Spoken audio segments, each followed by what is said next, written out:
In this week's Technique Tuesday video, I'll demonstrate duplicate stitch. If you'd like to jump right to a specific point in the video, tap or mouse over the video playback area of your screen to reveal the chapter titles and starting points of each section. Duplicate stitch is also known as Swiss darning, and it is an embroidery technique. The purpose of it is to trace over existing stitches that are knit in one color using a strand of yarn in a different color. This swatch was knit completely in the natural color, and then later on duplicate stitch was applied to it in order to create this shape. Duplicate stitch can also be used to correct mistakes in color work knitting. So this is a project I'm working on using intarsia or color block knitting. So I'm actually knitting these colors into the fabric as I'm going along, but if I make a mistake, I can use duplicate stitch to correct it. So if I push aside this yellow stitch right here, you can see that originally I had knit that in purple, which was obviously a mistake. So you can correct color work mistakes with this technique as well. When you are using duplicate stitch, you want the yarn that you're using to cover stitches to be the same yarn weight and type as the original yarn, so that it'll be easier to match the stitches. So I have a swatch here that I knit in super bulky weight, and I put a couple of different rows of contrast yarn in so to make it easy to understand the path of stitches. If I'm going to do a single stitch in duplicate stitch, let's say I want to do this stitch right here, I'm going to thread my yarn needle, and I'm using a bent tip needle because that's just my preference. This is Clover sells these, and I assume other brands do as well. So you come up through the center of the stitch where the base of the two legs are. You pull the yarn through. So there are two ways to approach doing a single stitch after you have entered. One is to take your yarn needle and go from right to left under the two legs of the stitch right above it. And what that is doing is it's following the path of this dark line right here. It's following the same path that yarn is taking in order to create this stitch. And then you go back down through the center of the stitch like that. So that's if you want to do a single stitch. You could go from right to left. You can do it another way though as well. If you bring your yarn needle up through the center, you can go from left to right instead. So you can go in that direction instead, and then bring the yarn needle down through the center. If you are doing a single stitch, it doesn't matter which way you do it. If you need to cover multiple stitches across a row, you can do it from right to left, or you can do it from left to right. But if you are starting at the right and you are moving to the left, when you do that first stitch, you need to go from right to left so that this yarn needle is pointing in the direction that you will be moving. And that is so that the yarn will travel in that direction across the row. If you are starting over on the left and you want to move to the right, then you want to insert your needle through that first stitch from left to right so that again that yarn needle is pointing in the direction that you want to bring this yarn that you're using for duplicate stitch. So and then from then on you would repeat that process so that as you are working across, this yarn needle needs to point this direction as it's coming behind these stitches, where if you're starting at the right and moving to the left, then you need to use the technique where you're bringing your yarn needle to the left. That keeps the yarn traveling in the same path that the original yarn traveled. If you were starting over on the left and we're traveling to the right, and you use this technique where the needle was going in the opposite direction,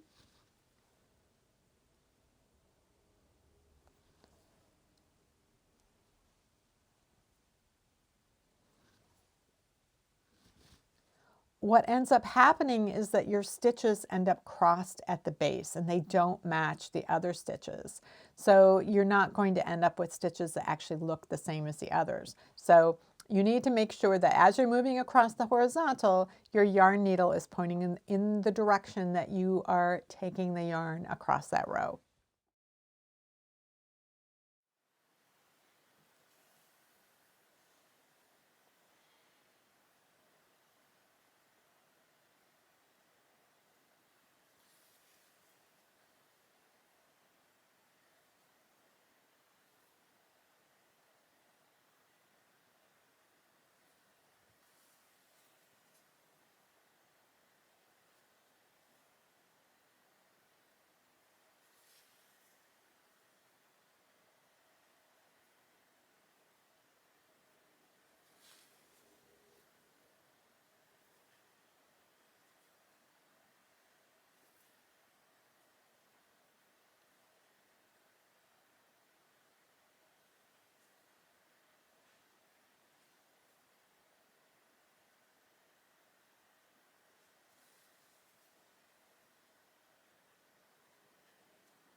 So now let's do a vertical column. So vertical columns do tend to look a little fuller and plumper than stitches that are worked on the diagonal or the horizontal. It's just the reality of how duplicate stitch works. When we do a vertical column, we're going to start at the bottom and then work our way up. You can do each stitch any way that you like, in terms of you can come up through the center and then bring your needle from right to left, or you can do it left to right, just depending on which is more comfortable for you. If you're right-handed versus left-handed, that might make a difference. But the first stitch is going to be started exactly like you would have done any single stitch. Okay, so now you're going to do the stitch above it. So now you need to come through the fabric again right above where you just were before. So you're coming through at the base of the stitch above it.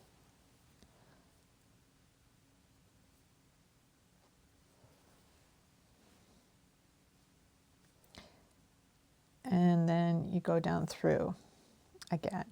Now, if you need to do a vertical line that then goes into a horizontal line, you might want to think about that as you go up to the next stitch. So I've been going from right, I've been creating these from right to left the entire time. But let's say I wanted to create this stitch, but then go horizontally across there. Then what I might do is come up through here like I have been, but then I would go left to right here, so that I could then go across this particular row and have the yarn travel in the correct path across that horizontal span of stitches.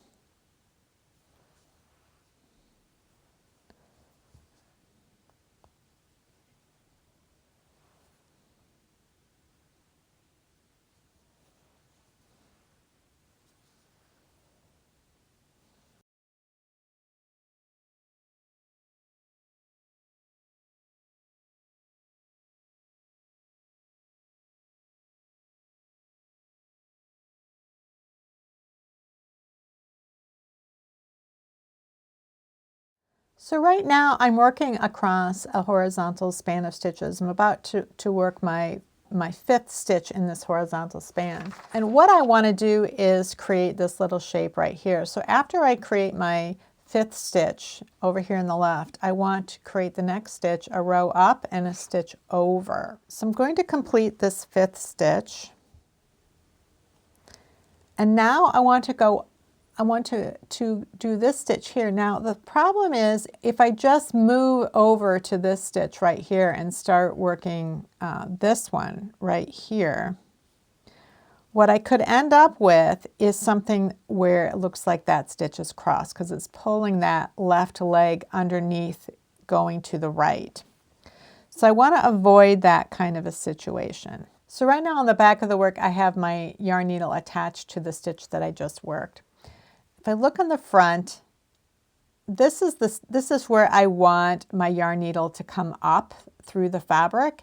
And I know if I just move from this position to this position, it's going to pull this leg over and it's going to make it look twisted.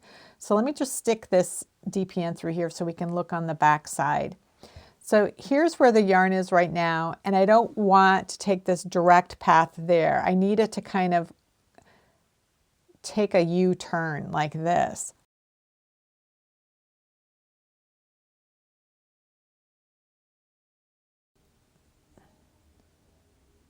So I'm just kind of splitting these stitches right here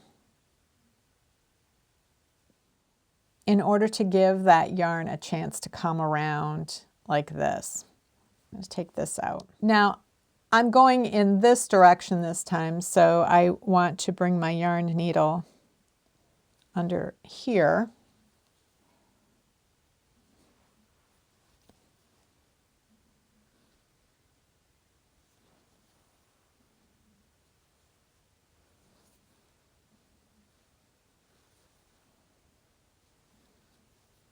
And I'm just pulling this out of the way because of the fact that I'm right-handed and I'm trying to move in this direction. I just want the yarn out of my way so that I can see what I'm doing.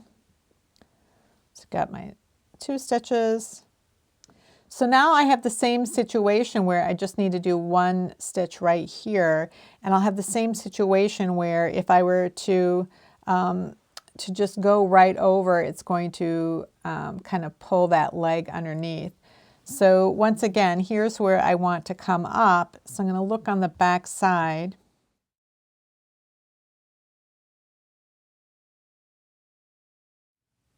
Just let it do that little U-turn.